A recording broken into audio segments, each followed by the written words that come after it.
președinte al Partidului Liberal. Domnule Chirtoacă, bună seara și bine ați venit. Bună seara, bun găsit. Vreau să vă anunț și pe dumneavoastră, dar și pe telespectatorii care s-au conectat acum, că avem și o întrebare în cadrul televotingului tradițional și ea sună în felul următor: dacă veți participa la adunarea națională Moldova Europeană pe 21 mai. Transmiteți SMS la 3880 cu cifra 1 pentru da și cifra 2 pentru nu, iar la sfârșitul emisiunii vom vedea rezultatele afișate pe ecran. Până la această oră, rezultatele, domnule Chirtoacă, arată în felul următor: 94 care vor veni pe 21 mai în centrul capitalei și 6% nu. Dumneavoastră, ce veți face pe 21 mai? Eu am mai spus, am fost întrebat de colegii dumneavoastră chiar atunci pe 8 mai, după întâlnirea de la președinție. Cumva este firesc să mergem la această adunare, pentru că ea este în contextul summitului de pe 1 iunie. Ori când îți vin 50 de șefi de state, erau 40, acum 50 de șefi de state și de guverne europeni, chiar e ceva unic pentru Moldova. Și asta se face pentru, bun, e și o chestiune de PR, politic, publicitate personală pentru doamna Sandu, pentru PAS, un fel de început de campanie electorală pentru locale și viitoarele prezidențiale, cel puțin. Dar aici miza totuși la nivel internațional. Imaginile din Republica Moldova vorbesc doar despre că e cel mai sărac stat din Europa, că a fost afectat de corupție, furtul miliardului, toate astea. Acum bandiții ăștia care protestează în stradă, una, două, că socialiști, că șor, sau cu 9 mai, cu panglicile astea de la Moscova, și alte imagini. Presa internațională nici nu mai poate da despre Moldova decât negativ, dacă este să fim sinceri. Bun, au fost alegerile parlamentare și prezidențiale 2020-2021, dar nu poate să dea presa în 2023 despre evenimente de acum 3 ani. Și atunci asta va fi un fel de eveniment pozitiv în contextul summitului european. Și lumea, cumva, din ce am mai vorbit și eu cu oamenii așa pe stradă și cunoștințe, rude, vor să meargă, pentru că îi enervează faptul că strada este ocupată de cei care sunt autorii furtului miliardului, escrocii, bandiții, mafioții. Că ei au ocupat strada în ultimii ani și, mă rog, aduc oameni plătiți și toate astea care le vede toată lumea. Deci, în principiu, decizia personală este clară. Ce veți face cu colegii? Îi veți îndemna să iasă? Am comunicat colegilor, așa cum comunicăm noi, pe orizontală. Cine vrea să meargă, cine nu este liber, pentru că, până la urmă, din convingere, rezultatul este mai bun decât dacă îi mâi, sau nu știu cum să spune, îi forțez să meargă. Și cred că o să meargă, pentru că e aceeași așteptare. Până la urmă, oamenii își doresc să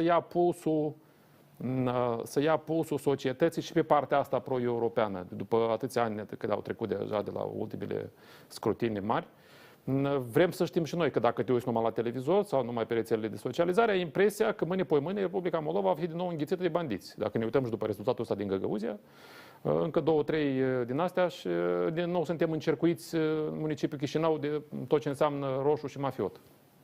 Deci, și pro-rus, roșu și mafiot. Urmează să organizați și transport sau fiecare va veni din... Am impresia că toată această adunare se bazează pe transport care se pune la dispoziție în mod privat. Nu știu dacă vor fi autobuze, microbuze, cine știe. Poate da, dacă s-or organiza ei singuri, dar sper să nu aibă același iz cu din astea coloane de autobuze special pentru asta tocmite și oameni aduși cu hurta. Atunci nu o să arate bine. Clar că e un efort administrativ de stat, se vede clar, cum se spune, resursă administrativă, dar în cazul ăsta scopul e cumva la nivelul la care trebuie să înțeleagă, oamenii trebuie să știe, și guvernarea și doamna Sandu trebuie să cunoască că asta e un tăiș până la urmă și ești pe muchii de cuțit. Da, mai ridici așteptările mai sus prin acest eveniment, dar după asta îți vine și nota de plată. Am mai fost în 2013 o asemenea adunare, făcut atunci pe linie de partid, de PLDM. Deci e și un risc la mijloc. Te bucuri în acea zi, va fi frumos pentru așa, starea noastră interioară, cei care suntem pro-europeni și unioniști. Dar după aceea vine din nou cotidianul. Vine campania electorală pentru locale, nu se știe ce va fi cu partidul Șor, îl vor interzice sau nu, deși de mult trebuia și este târzie treaba asta să-l interzici după ce odată a fost la Bălți, cu Tauber și anulat acum în Găgăuzia, iar posibil să anuleze, că vedem că e... Sunt percheziții acolo, o să discutăm imediat și despre acest lucru, dar această adunare nu contravine cumva principiilor unioniștilor? Bun, integrarea europeană este o formă soft a unirii, să mă exprim în termeni așa, contemporani. Nu este o unire până la capăt, nu este o unire cum trebuie. Presupune rămânere în urmă cronică față de România. 1:4 va fi raportul în continuare. Chiar dacă aderăm la Uniunea Europeană, noi vom fi în continuare de 4 ori mai săraci decât România. Salarii, pensii, burse, alocații pentru copii, subvenții în agricultură, economia în ansamblu, PIB-ul pe cap de locuitor. Noi suntem deja în urma României de 4 ori. Doar unirea ne poate ajuta să facem un salt, cum a făcut Germania de Est, aderând unindu-se cu Germania de Vest, și treptat decalajul s-a redus, dar tot a durat ani de zile. Ori integrarea europeană...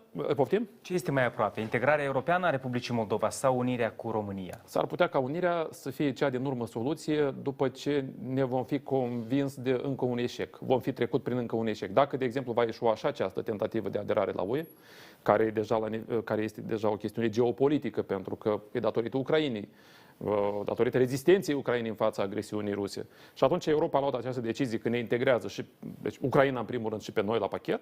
Am văzut decizia asta cu calea ferată Lvov, Cernăuți, Iași, Chișinău, Odessa, pe ecartament european. Asta înseamnă, clar, integrarea infrastructurii, asta înseamnă fonduri de dezvoltare, drumuri, autostrăzi, fonduri structurale, fonduri pentru micul business, pentru administrația locală, termoizolare, clădiri, apă, canalizare, tot ceea ce s-a făcut în țările din Europa de Est, Polonia, Cehia, Slovacia, România și așa mai departe. Absorbția fondurilor europene. Acum, pur și simplu, Republica Moldova trebuie să-și păstreze direcția. Numai că păstrarea direcției presupune alternanță la guvernare. Asta e democrație. Problema e că în Republica Moldova nu prea ai cum să faci alternanță la guvernare. Dacă în România, în toate țările astea din Europa de Est, clasa politică a semnat declarații gen Snagov 95, indiferent cine suntem la putere, toți mergem țara merge spre UE, la noi nu. La noi este problema care a fost în toți 30 de ani.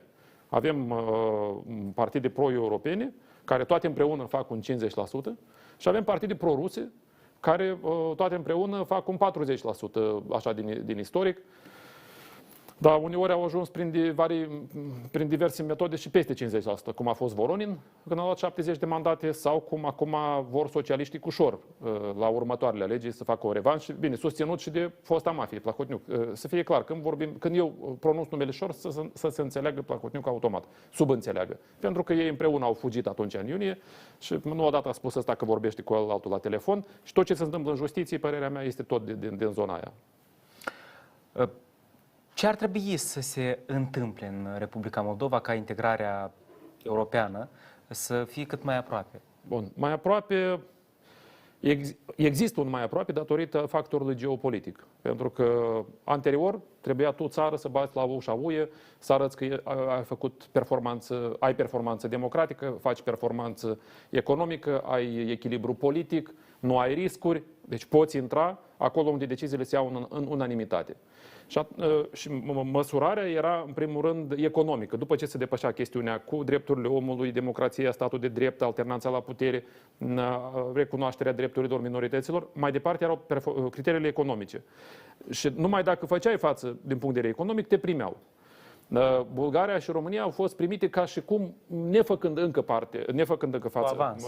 Cu avans. S-au dezvoltat totuși, iată, a crescut foarte bine și o țară și cealaltă. Cu toate astea, ele sunt cam la coada, se spune așa, a Uniunii. Bine, nu chiar pe ultimul loc, dar nici printre primele. Noi suntem de 4 ori în urma lor.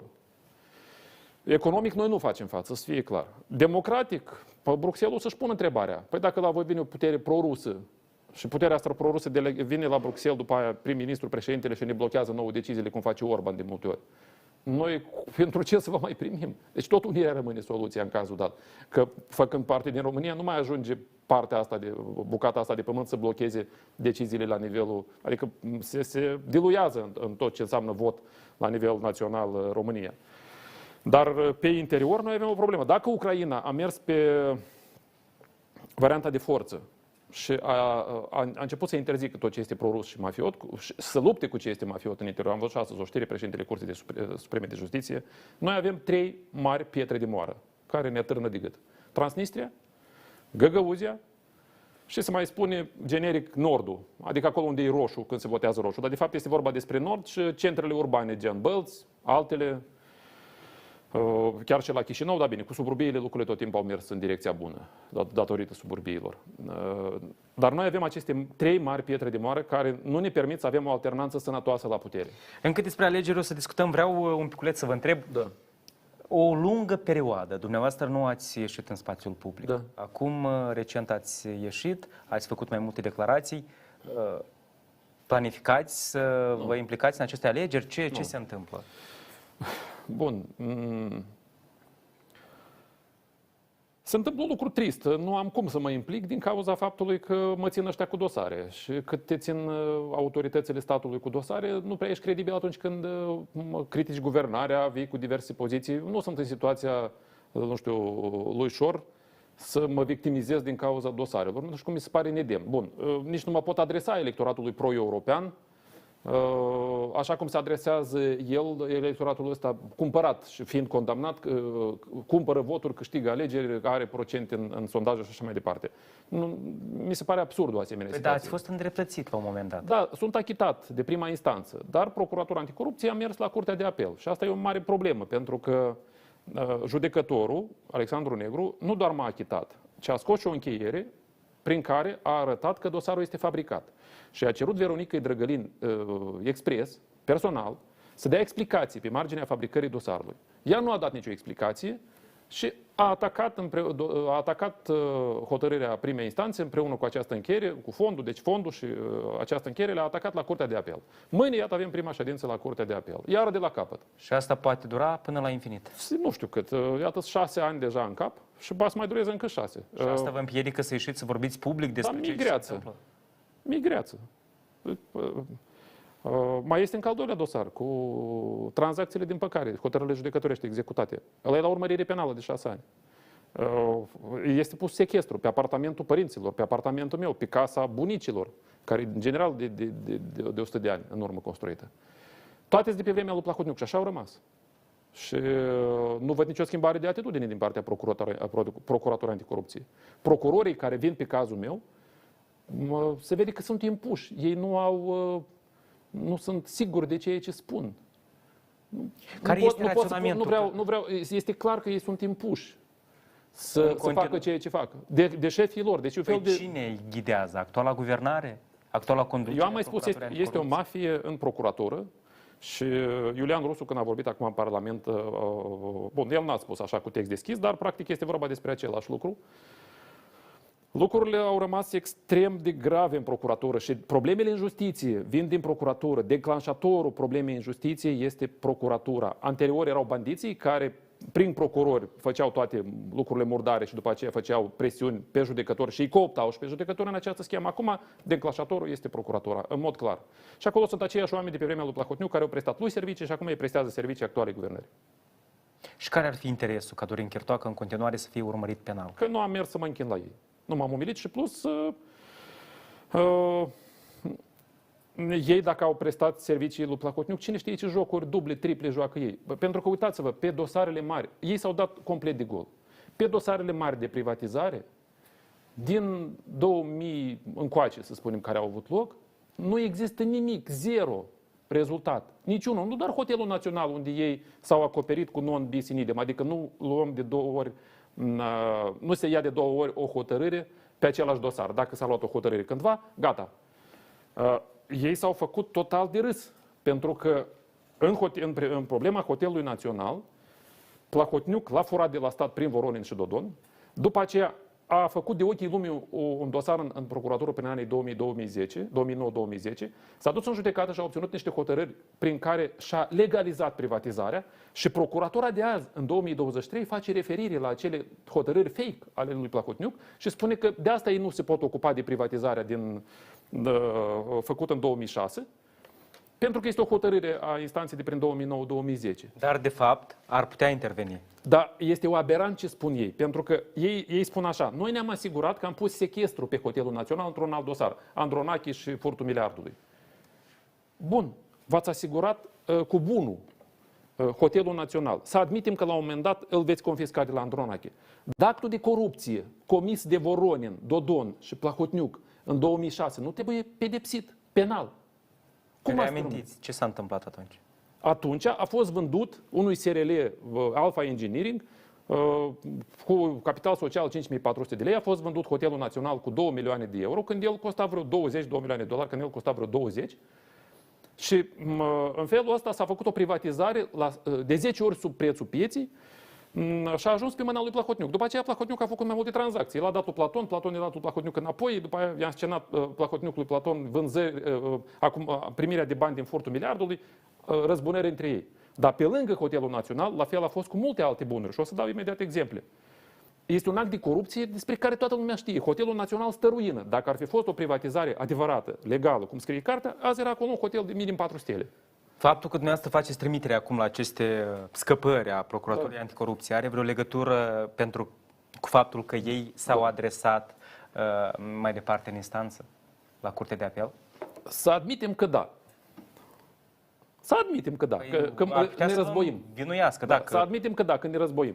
Doar că primele mele adresări pe subiectul Hotelul Național au avut loc în anul 2011. Deci acum 12 ani, public, în conferințe de presă, am ridicat problema, le-am făcut scrisori în calitate de primar.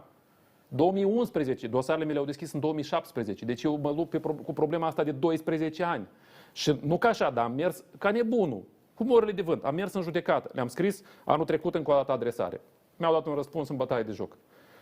Mi-au răspuns cu totul pe altceva decât am cerut eu, anume anularea privatizării. Am atacat mai sus, m-am scris Veronicăi Drăgălin. Mi-a răspuns Ion Munteanu, actualul procuror general interimar. Era adjunctul ei atunci. Și mi-a spus așa: dumneata n-ai voie să te adresezi că nu ți-au fost vătămate drepturile. Chestiunea asta nu merită a fi investigată. Și 3, nu este de competența Procuraturii Anticorupție să se ocupe de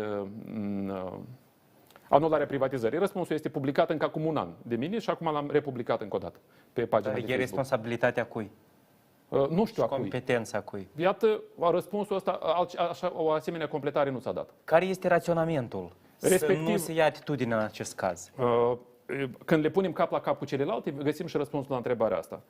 După care am mers la judecătoria Ciocana, acolo mi s-a dat refuz, adică au fost acoperiți procurori, după care am ajuns la Curtea de Apel. La Curtea de Apel s-au schimbat 3 procurori care au venit, lipseau de la ședință vreo 3-4 luni, s-au schimbat vreo 3 și cel din urmă care a venit al 3-lea, deci trebuia să vină Vasile Plevan, nu a venit, după aia a venit o doamnă, după aia a venit un domn, nu mai știu.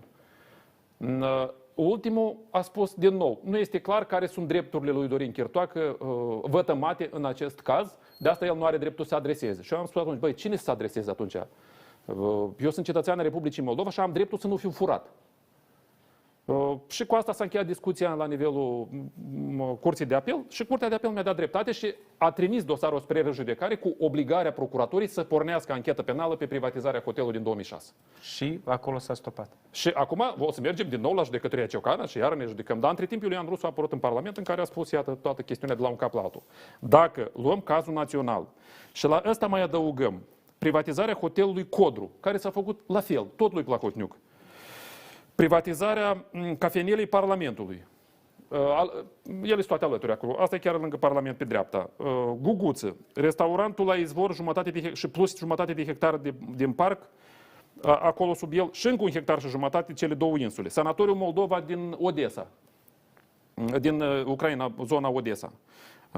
Aer Moldova, după aceea Grădina Moldovei, un teren de 10 hectare pe calea Basarabiei. Zona industrială Ungheni.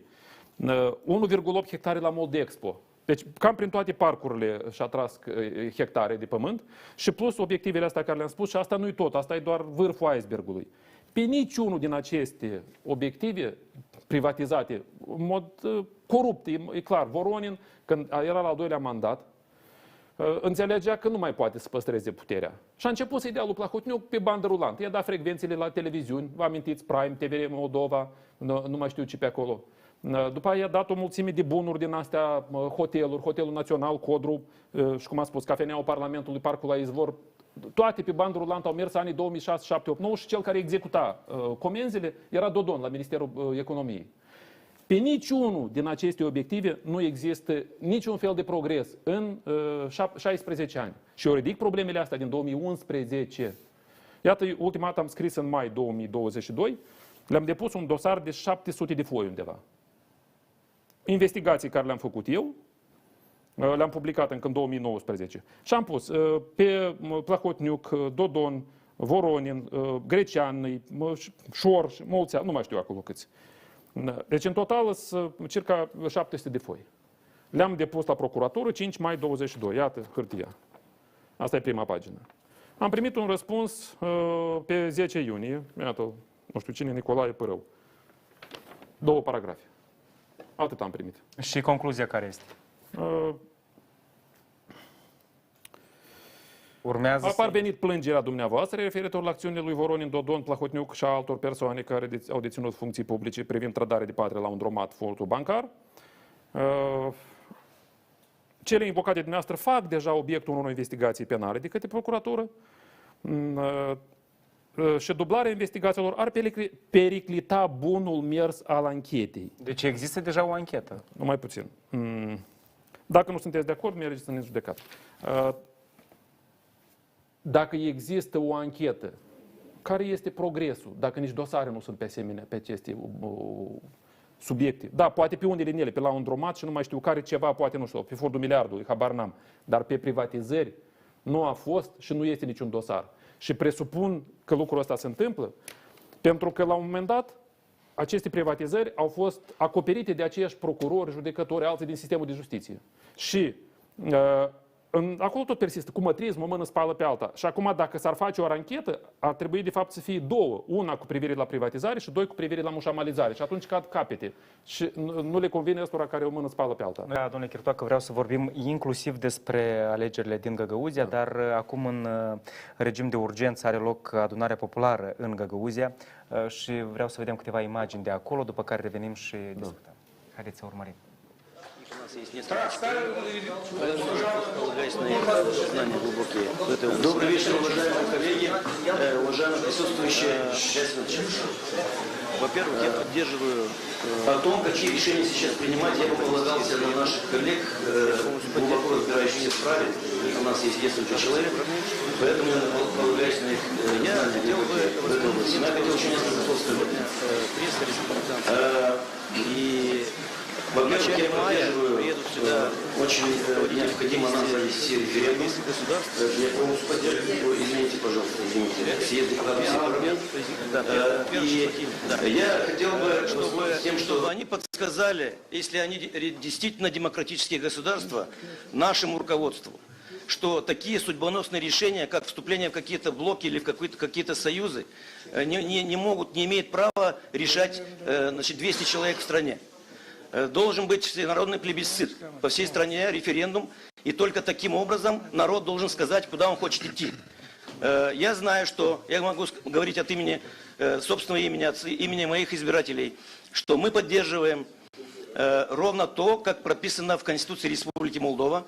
Мы за независимую, суверенную Республику Молдова и, подчеркиваю, жирным шрифтом, с нейтральным статусом. Мы за это выступаем. Но если наш народ на референдуме выскажется по-другому, значит, так тому и быть. Но без этого nельзя нам вступать ни в какие блоки для того, чтобы... Ați auzit Da. imaginile, ce se vorbește acolo. Deci, cei de la această adunare populară din Găgăuzia sunt nemulțumiți de faptul că Republica Moldova vrea să ia calea europeană și respectiv, probabil în contextul a ceea ce urmează pe 21 mai și pe 1 iunie acest summit. Ce părere aveți? Inclusiv ei vorbesc acolo și de percheziții, dar... Când cineva spune Republica Moldova independentă și neutră, înseamnă sub cizma Rusiei. Asta a fost dintotdeauna, din 91 încoace. Chestiunea asta cu neutralitatea, cu armata de ocupație pe teritoriu, cu regimul neconstituțional de la Tiraspol și cu pretinsa independență în cadrul CSI, a însemnat colonie a Moscovei, cum a fost și acum 200 de ani, 211, dacă uite, azi e 16 mai, ziua ocupației în 1812. Și ei prin asta se demască, pur și simplu, că sunt cu Moscova. Da, și doamna asta, Guțu, care a apărut nu știu de unde, prima dată am auzit de numele ei acum. Bine, a contat cine a susținut-o. Colegii mei îmi zic că acolo Noi suntem pro-ruși. Noi am suntem ascultat doar pro-rus, da. o frântură foarte scurtă. Ei inclusiv sunt nemulțumiți de perchezițiile care au loc astăzi în Găgăuzia și asta vine în contextul a tot ceea ce s-a întâmplat. Această victorie a candidatei Partidului Șor, după aia anumite încălcări care au fost depistate. În general, ce părere aveți despre aceste rezultate și faptul că Partidul Șor în continuare reușește să convingă cetățenii să aleagă candidații lor? Bine, ei cumpără și folosesc lacunele din legislație și respectiv lacunele din activitatea structurilor de stat. Și încetineala, lentoarea cu care se mișcă chestiunea asta legată de scoaterea lor în afara legii. Dacă asta s-ar fi făcut imediat 2021, nu ar mai fi fost discuție astăzi. Se organizau în altceva, se monitoriza activitatea, dacă încălcau legea, interzis și aia. Deci oricine care încalcă legea pe partea de finanțare a partidelor politice trebuie scos în afara legii. Oricât de mare, oricât de mic. Dacă asta nu se va face, nu va exista niciun fel de integrare europeană. Uniunea Europeană nu poate primi un stat unde partidele cumpără, deci organizațiile criminale își fac partide, că asta a fost de fapt. Plahotniuc l-a făcut pe Șor cu partid și pe Șor, drept mare chipurile politice, pentru a ocupa o nișă electorală și a putea cumpăra voturi și a asigura o majoritate în plus în Parlament. Și a lua voturi de la Igor Dodon și de la PSRM. Da. Pentru a avea cât mai multe partide de buzunar, cum s-ar spune. Cel puțin domnul Deacov a declarat în prima oră că ăsta a fost scopul inițierii Partidului Șor. Bun, scopul era să aibă peste tot agenți, partide, structuri pe care să le controleze stat mafiot. O chestiune care i s-a pus capăt cu implicarea UE și SUA. Dar dacă să vorbim despre cum ar putea, nu știu, influența Găgăuzia, situația la nivel general. Ei ne vor da avertismente în continuare, până la inclusiv, cred că ar putea risca să facă o chestiune cum a făcut-o Transnistria. Să-și declare la un moment dat independență, să facă fel de secesionism, pentru că au acolo au și mentalitatea asta pro-rusă, dau și persoanele care au legături cu Rusia și care rămân în continuare obedienți Rusiei, așa cum a fost întotdeauna. Chestiunea asta cu referendumul să nu-și facă mari griji, pentru că integrarea europeană presupune la un moment dat, înaintea aderării, un referendum. Polonia, de exemplu, a trecut cu 70 la 30. Deci Polonia, care e practic a doua Germania astăzi ca viteză de dezvoltare, 30% n-au fost de acord cu integrarea europeană. Da? Și foarte bine că au spus că dacă la referendum populația în majoritatea ei va fi pentru, înseamnă că merge mânuie. Foarte bine că au spus asta, bine că nu spun mai mult. Dar nu exclud că o să vină și declarații mai grave, că am mai avut anul 94. Legat de alegeri, trebuie să fie puse probele pe masă. Dacă există probe că s-a făcut corupție și s-au cumpărat voturi și au votat morții și au votat cine nu este în Republica Moldova, atunci conform legii. Dar Chișinăul poate influența situația de acolo? Ei au instanțele de judecată și evident că acele instanțe, cu Curtea de Apel Comrat, instanțele și așa mai departe. Și evident că acele instanțe țin partea celor de acolo. Structurile de forță, poliția, totuși Ministerul de Interne, guvernul. Și atunci bătălia se va da în continuare pe acest tărâm, ca să zic așa, între aceste structuri. Eu vreau în continuare să reamintesc telespectatorilor întrebarea din cadrul televotingului. Dacă veți participa la Adunarea Națională Moldova Europeană pe data de 21 mai, transmiteți SMS la 3280 cu cifra 1 pentru da și cifra 2 pentru nu. La final vom vedea rezultatele.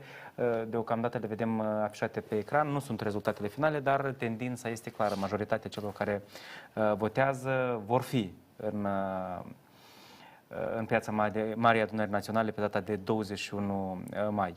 Vreau să trecem la alegerile locale care urmează în toamnă. Dumneavoastră ați decis candidați la funcția de primar al municipiului Chișinău din partea Partidului Liberal? Bun, este cumva improprie treaba asta cu să candidez. Eu m-aș întoarce, să-mi duc până la capăt mandatul de care am fost lipsit. Pentru a mă întoarce însă nu este suficient o hotărâre judecătorească, așa cum am primit-o pe 22 decembrie cu dosarul fabricat, de unde am fost scos. Deci eu am fost scos murdar, brutal din primărie. Și apropo, am aflat chiar zilele trecute, procurorul ăsta, Robu, care a venit atunci să mă aresteze, cerea cafea de la asistenta din anticameră. Cât până a intrat la mine, că eram într-o ședință, A zis, tu trebuie să-mi faci o cafea aici, dacă tot am venit, dacă noi am venit aici la voi. Deci e o obrăznicie din asta, nici nu știu cum să spun, de cartier. Voința nu este suficientă să fie doar a mea. Voința trebuie să fie a oamenilor. Și asta trebuie să vadă, nu știu, niște sondaje, într-o situație care să plutească, să fiarbă în societate, să plutească în aer, cum se spune.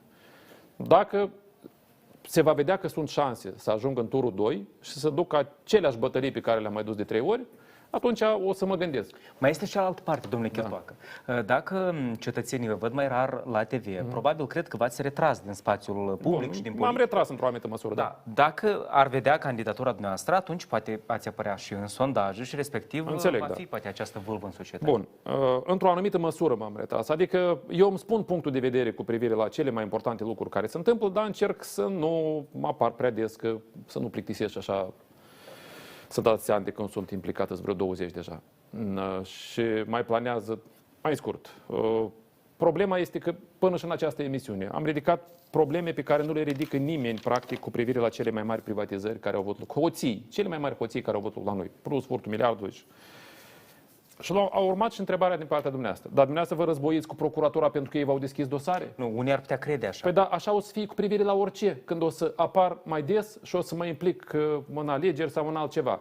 Orice chestiune pe care am să o spun, asta o să fie evident ridicarea unei probleme sau o chestiune de critică în adresa guvernării pentru opoziție. Domnule Chirtoacă, cine ne știe mai bine decât dumneavoastră? Bun, întrebarea e de ce v-ați retras de la funcție de conducere a Partidului Liberal? Pentru că e o situație ingrată. Deci era robul care a făcut toate porcăriile și l-a servit pe Plahotniuc și a fabricat dosarul și a falsificat dosarul în instanță, a fost numit procuror general și de 2 ori. O dată în 2019 și a doua oară în 2021. După aia a făcut rocada asta cu Munteanu. Deci, la un moment dat sunt lucruri care ajung la chestiuni de onoare și demnitate. Demnitatea mea de om, ținând cont de tot ce s-a întâmplat în familie, chiar tragedii care mi s-au întâmplat cu mama mai ales, duc cumva la o imposibilitate. Deci lucrurile trebuie să fie așezate de locul. Eu n-am furat nimic, eu nu m-am implicat în porcării, eu nu am niciun fel de lux în jurul meu și niciodată n-am avut și tot timpul am muncit și am făcut lucruri corecte pentru societate. Și în general am făcut niște lucruri care nu le-a făcut nimeni. Că ce bani acum parazitează pe munca și efortul meu și a colegilor mei. Și dintr-o dată eu trebuie să mă justific, trebuie să mă scuz, trebuie să mă explic chestiunile astea cu dosare. Nu, ele trebuie să înceteze. Sunt hotărâri deja și a instanței de judecată. Există rezoluții ale organismelor internaționale. Au fost luate hotărâri în privința 39 de persoane cărora s-au făcut dosare politice. În 2019-20. Eu n-am încăput în acea listă. Nu știu din ce motive. Atunci era blocul acum cu Dodon, cu PSRM-ul. Cred că n-au vrut, pur și simplu, că nu se explică. Atunci i-au trișat. Au spus că cine are rezoluții ale organismelor internaționale, ale Consiliului Europei, ei se închid dosarele. Eu aveam cele mai multe rezoluții. Și ale Consiliului Europei, și ale Parlamentului European, și ale Departamentului de Stat al Statelor Unite. Nimic. Și uite, ele continuă până azi. Înseamnă că ori procurorii actuale, care sunt de pe vremea lui Plahotniuc, au ceva cu mine personal, pentru că n-am mers să mă umilesc în fața lor, că ei asta vor. Procurorii sunt foarte periculoși în privința asta. Poate nu toți, sunt și corecți, dar sunt unii, și am impresia că e majoritatea. Dacă nu te închini la ei și nu te umilești în fața lor, ei consideră că ei trebuie să te bage la pușcărie doar pentru faptul că ți-ai permis să te opui lor. Ei nu știu ce înseamnă drepturile omului, lege și așa mai departe. Și asta e foarte trist. Dar de ce v-ați retras de la șefia PL-ului? Eu m-am retras atunci din tot ce înseamnă funcții, înseamnă de protest. PL, Consiliul Municipal și, în general, participare la evenimente publice și așa mai departe. Am rămas, dar cu punctele de vedere expuse pe Facebook, pe rețelele de socializare și periodic, destul de rar, cred că o dată în 3 luni, ieșirea undeva în media. Care este rolul dumneavoastră în prezent în partid? Membru de rând, nu am nicio funcție. Și care este relevanța Partidului Liberal în prezent? Pentru că noi analizăm sondajele care apar, nu știu cât sunt ele de relevante la această etapă, dar în continuare avem informația că 3 formațiuni politice ar ajunge în viitorul Parlament și e vorba de PAS, PSRM și, dacă merg în bloc, PAS și bandiții. PAS și bandiții proruși și respectiv bandiții și mafioții. Aici vorbesc cel puțin de ultimul sondaj realizat de Aidata și aici nu se regăsește printre partidele care ar intra în Parlament Partidul Liberal. Da. Unde este poziționat acum Partidul Liberal? Cât de relevant mai este pentru piața politică moldovenească? Bun. Politica înseamnă totdeauna o concurență, luptă. Dar pentru asta trebuie să fie în condiții egale. Nu fel de persoane noi, spălate, unii chiar care au primit funcții de la Partidul Liberal, spălate ca imagine am în vedere. Vin și fac oferte pe piața politică.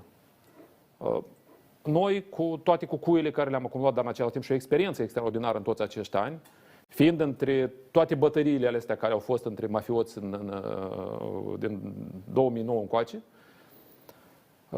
trebuie să dăm explicații, trebuie permanent să, nu știu ce să... A și greșit Partidul Liberal. Ne amintim votarea guvernului atunci cu Partidul Democrat.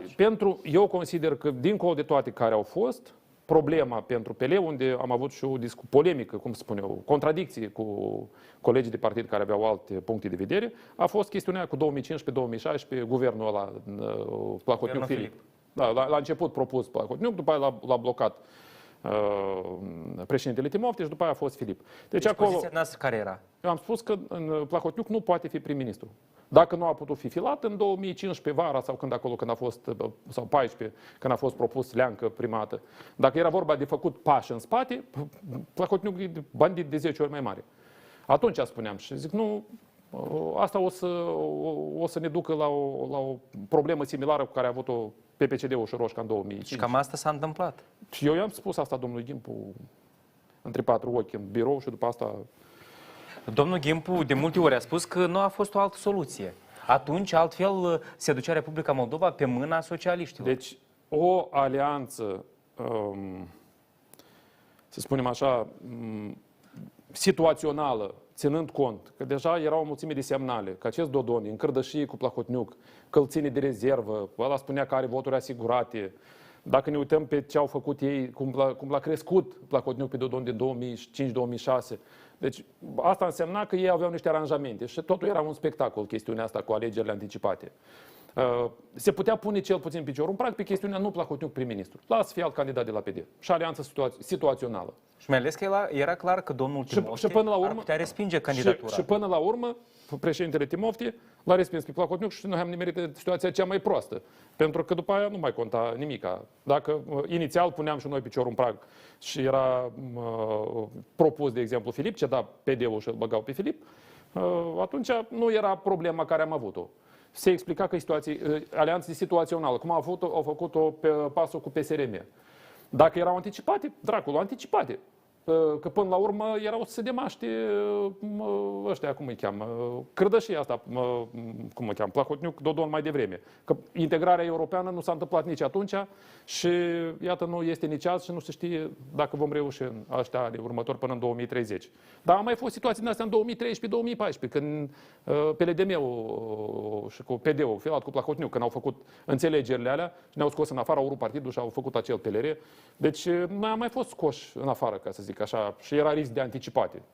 Poftim. În ce relație sunteți acum cu domnul Gimpu? El de fiecare dată vorbește foarte puțin despre dumneavoastră.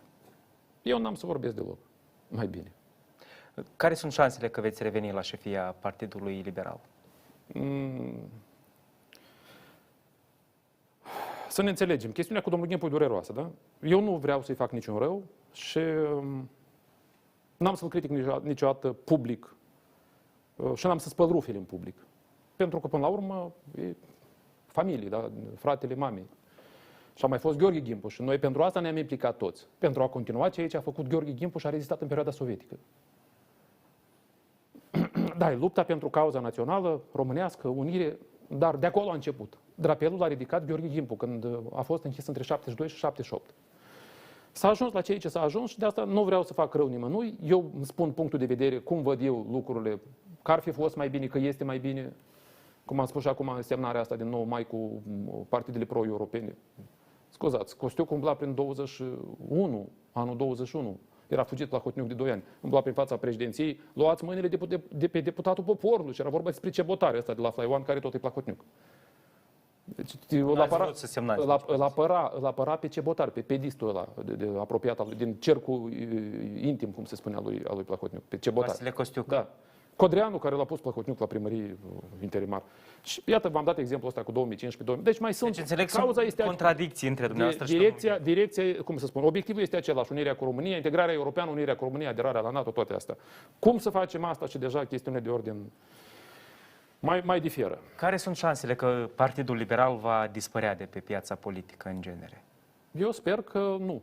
Eu sper că timpul le va cerne pe toate și Partidul Liberal va rămâne un reper, un pilon în ceea ce ține de a spune adevărul, a promova lucruri corecte, a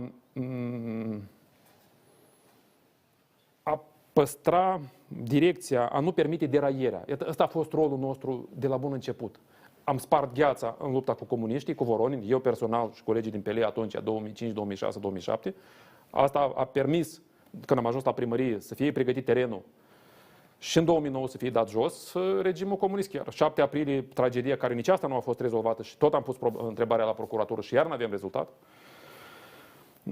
După care, în toți acești ani, scopul principal, pentru că puterea totuși o aveau ceilalți, PLDM, OPD-ul, a fost ca să nu permitem să se deraieze în ceva care să ne blocheze. Până la urmă, oricum s-a întâmplat. Bine, acum relevanța politică a Partidului Liberal nu vă permite să decideți cursul sau deraierea sau nederaierea. Când nu faci carieră politică pentru propria persoană, și asta este trăsătura liderilor PLE, mă refer la colegii din birou permanent, din Consiliu, de cei din organizațiile teritoriale, fruntașii, ca să spun așa, cei din prima linie.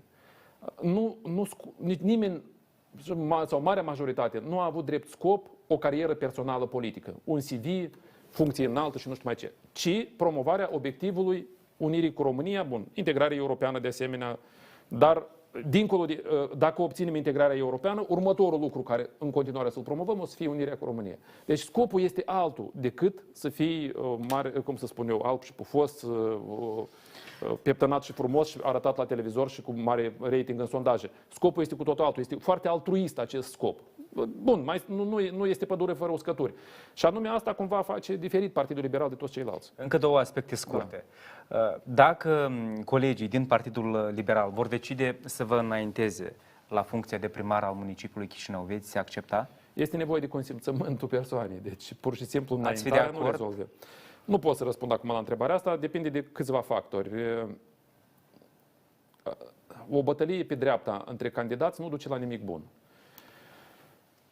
Pentru a candida, repet, eu trebuie să știu că ajung în turul 2. Pentru asta nu trebuie să existe o contradicție sau o concurență cu candidatul PAS, pentru că el va primi un vot administrativ, automat, indiferent cine va fi. Așa cum a primit Andrei Năstase, dar acolo era și un vot popular în 2019. Și dacă nu ajung în turul 2, care e rostul unei participări de serviciu?